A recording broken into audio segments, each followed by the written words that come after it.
Hitler और Stalin दोनों ही cruel थे, दोनों ही मर्सीलेस थे और दोनों ही डिक्टेटर थे। लाखों लोगों को दोनों मरवा दिया।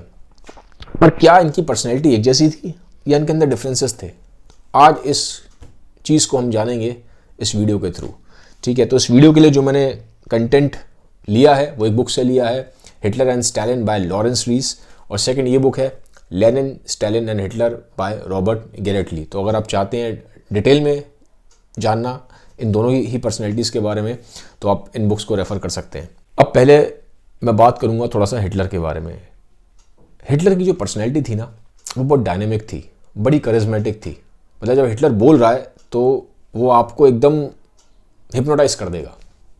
अगर कोई आदमी मान लीजिए बहुत दुखी है, बहुत बोर हो रहा है लाइफ से, उसके पास कोई एम नहीं है लाइफ में आगे बढ़ने का, उसके पास कोई जीने का आगे कोई मोटिवेशन नहीं है, बहुत डिप्रेस है, सैड है, अगर वो हिटलर से मिल ले तो हिटलर उसके अंदर बिल्कुल एनर्जी भर देगा, स्पार्क भर देगा, उसके अंदर बिल्कुल एक आग सी लगा देगा। वो आदमी एकदम से हिटलर के लिए मरने को तैयार हो जाएगा।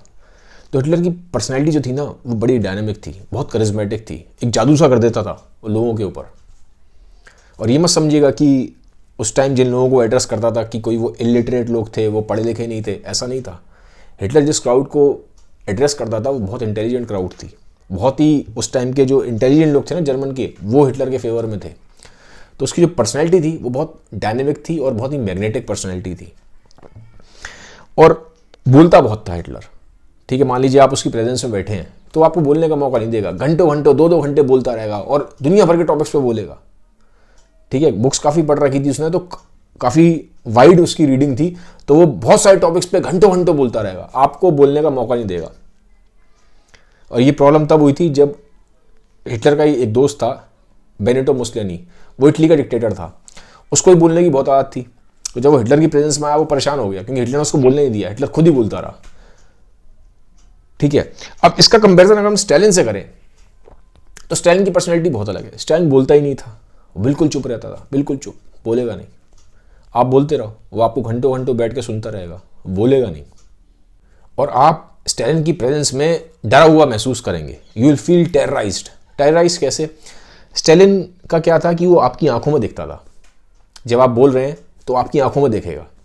और मान लीजिए जब आप उससे बात कर रहे हैं तो अगर आप आई कांटेक्ट मेंटेन नहीं कर रहे, आप मान लीजिए इधर देख रहे हैं, तो स्टालिन को लगता था कि ये बंदा कुछ कॉन्स्पिरेसी कर रहा है, कुछ साजिश कर रहा है। और अगर आप उसकी आंखों में ज़्यादा बिल्कुल देख रहे हैं, बिल्कुल आंखें गड़ा के देख रहे हैं, तो भी उसको शक हो जाएगा कि कुछ गड़बड़ है। तो प्रॉब्लम ये होती थी कि जब आदमी स्टालिन से बात कर रहा था उसको समझ में नहीं आ रहा कि वो कितना आई कांटेक्ट मेंटेन करे, नहीं करे तो आफत है, ज़्यादा करे तो आफत है। ठीक है, तो स्टालिन की प्रेजेंस में इंसान बहुत डरा हुआ और टेरराइज फील करता था।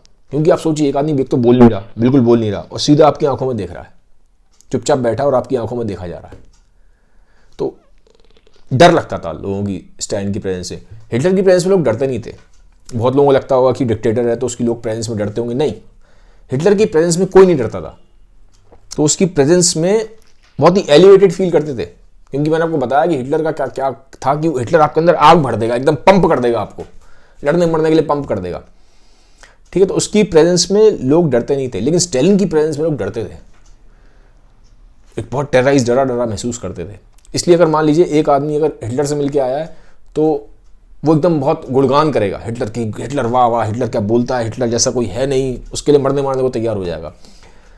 स्टालिन से जब आदमी मिलके आता था तो बहुत डरा डरा रहता था, बहुत घबराया रहता था कि पता नहीं यार कैसा आदमी है, कुछ समझ में नहीं आ रहा। उसको स्टालिन को रीड करना बड़ा मुश्किल है, क्योंकि एक आदमी जब बोलता है तो अपने बारे में बहुत कुछ बताता है, वो अपनी पर्सनैलिटी को रिवील कर रहा है, अपने एक्सप्रेशंस के थ्रू बहुत चीज़ें सामने वाला उसके बारे में रीड कर लेता है। लेकिन स्टालिन बोल ही नहीं रहा है, तो जब बोल ही नहीं रहा, वो अपने आप को एक्सप्रेस ही नहीं कर रहा, तो आप समझेंगे कैसे कि आदमी किस तरीके का आदमी है। तो हिटलर को रीड करना आसान था, स्टालिन को रीड करना बहुत मुश्किल था। तो ये एक बड़ी प्रॉब्लम खड़ी हो जाती थी। और उसकी एक वजह ये भी थी कि स्टालिन ना बहुत शक्की भी था। स्टालिन को हमेशा लगता रहता था कि कोई उसे मारने के लिए कोई साजिश रच रहा है, कोई ना कोई उसे मारने के लिए हर टाइम कहीं ना कहीं तैयार है। इसलिए जब स्टालिन मरा भी था ना, स्टालिन की डेथ हुई थी, स्टालिन को स्ट्रोक आया था, तो स्ट्रोक आ गया, वो अपने कमरे में गिर गया, लेकिन किसी की हिम्मत नहीं थी कि उसके कमरे में अंदर आके वहां पे देख ले कि स्टालिन को हुआ क्या, क्योंकि डर लोगों के अंदर इतना था। जो बाहर उसके रूम के गार्ड खड़े रहते थे वो अंदर नहीं आते थे, उन्हें डर था कि अगर हम ऐसे अंदर आ गए तो कहीं स्टालिन हमें मरवा ना दे, क्योंकि स्टालिन ने ये सब काम किए थे। तो शक्की बहुत था और लोगों को बहुत डरा के रखता था। पर हिटलर के अंदर ये सब चीज़ें नहीं थी। हिटलर ने ऐसे कभी शक नहीं किया अपने अगल बगल के लोगों पे, ठीक है। इसलिए आप देखेंगे हिटलर पे बहुत सारे असैसिनेशन के अटैम्प्ट हुए, हिटलर को मारने के कई बार अटैम्प्ट हुए थे। पर स्टालिन के साथ ऐसा नहीं था, क्योंकि स्टालिन इतना शक्की था कि कोई प्लान ही नहीं कर सकता था उसको मारने के लिए। बट हिटलर इन चीज़ों में थोड़ा सा केयर फ्री था, ठीक है। तो यहाँ पे आपको थोड़ा सा पर्सनैलिटी में दोनों के डिफरेंस नजर आएगा। हिटलर के केस में पता क्या था, जब हिटलर मरा था ना तो सुसाइड किया था। एक उसने मुंह में साइनाइड की गोली रखी थी और इधर अपने आप को शूट किया था।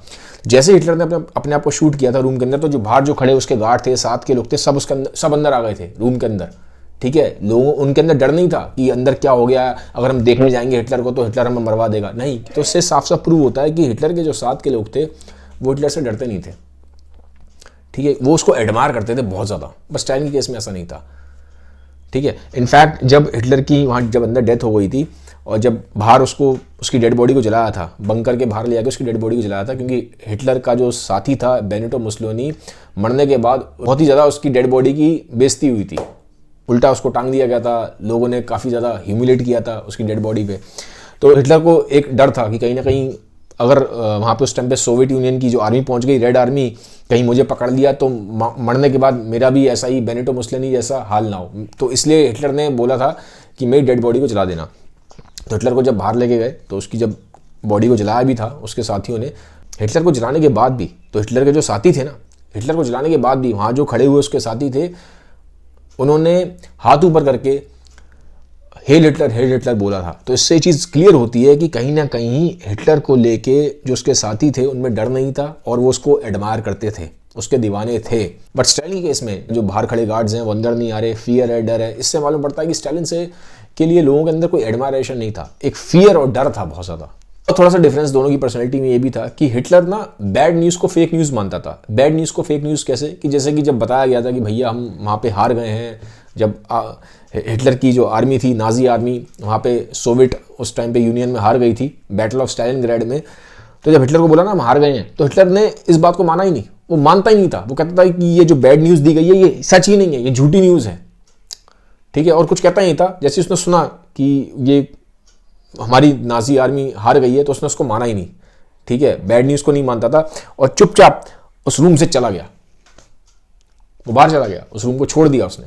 उसके जनरल्स उसको समझा रहे हैं, बता रहे हैं कि भैया हम हार गए हैं, रेड आर्मी ने हमें हरा दिया है वहाँ पे स्टालिनग्राड में। तो हिटलर ने कुछ बोला नहीं, चुपचाप उस रूम से बाहर निकल गया। और एक चीज़ और भी थी कि हिटलर ना अपनी अपनी बहुत चलाता था।